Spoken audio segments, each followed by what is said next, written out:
a lot of times on social media, people post, gosh, I wish they would have taught me this in school. And so this is one of those lessons of, hey, we're going to try to teach you something that is a valuable lesson for later in life. And it's called Bookkeeping Basics. So your whoever is in charge of you has income, and they have to pay for stuff, and they have to budget. And what budget means is allocate enough stuff for the things you want to do. We try to teach you how to budget time in school, not really money, because it's for most of you do not have an income. But we're going to look at I'm going to look at one person with you, and then you're going to make some decisions on a couple of other scenarios. So bookkeeping basics.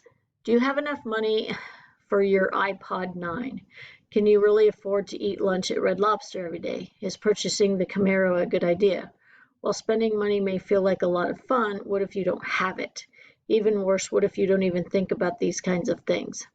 In the United States, we live in a culture of consumption, which means we like to buy and buy and buy. But as recent market crashes have pointed out, we need to improve our financial literacy. You noticed this last year when businesses shut down. So they didn't have enough extra cash, and then they had to shut down, or people lost their jobs and didn't have savings. In this assignment, you will analyze an individual sources of income and expenses. So income is what you bring in, and expenses is what you pay out. In each case, the individual is asking the question, can I afford this? So we're going to look at Roanoke. He's 25, he's family, he's single, he's a database engineer, he works full-time. And what's going to happen is we are going to look at a couple of things, and Rono would like to purchase a new HD monitor, so that's what he wants to purchase. This is his salary, and that salary means what he earns. And so with this amount of money, he has to pay for housing and transportation, which is just probably car or bus or however he gets to work, health insurance, cell phone, groceries, utilities. He has some loans, so he owns a credit card, and he has a student loan, and he has savings, and he wants to put the money in savings. So right now, all of this, oops, let's see if I can erase that. Okay, so all of this is things he has in his budget. And what we're going to do is we're going to take his expenses, and we're going to add them up. And when we add them up, he has $2,060 out of this. So he has allocated quite a bit of the amount. So he has some left over.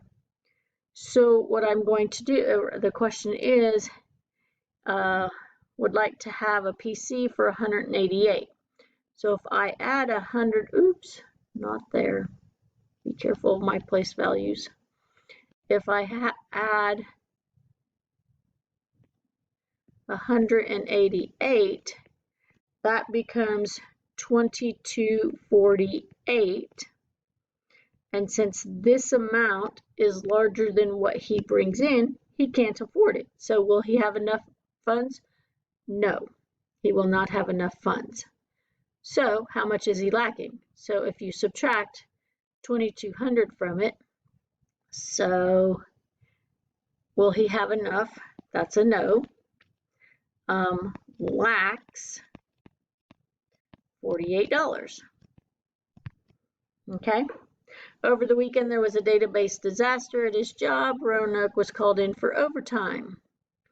If he gets paid $25 an hour for overtime, how many hours will he need to work in order to buy the monitor? So you're trying to make up for this $48 deficit. And 2 times 25 equals 50. And so we're going to say 2 hours of time. You are going to be given other scenarios. You're going to calculate the income will be given to you. It could be a couple of things, so you might have to add up all the income. So make sure that you know income is what you bring in, expenses is what you pay out. I would total your expenses, subtract it from your income. So we'll say income minus expenses equals available funds.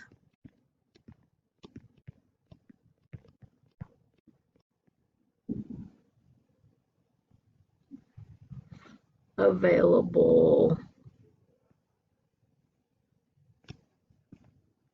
funds. And you're going to take that information and look at the next couple of scenarios. So you're going to look at Chloe, and you're going to look at Enrique, and you're going to look at Mary and answer the questions, and Owen. And you're going to answer the questions and provide your information.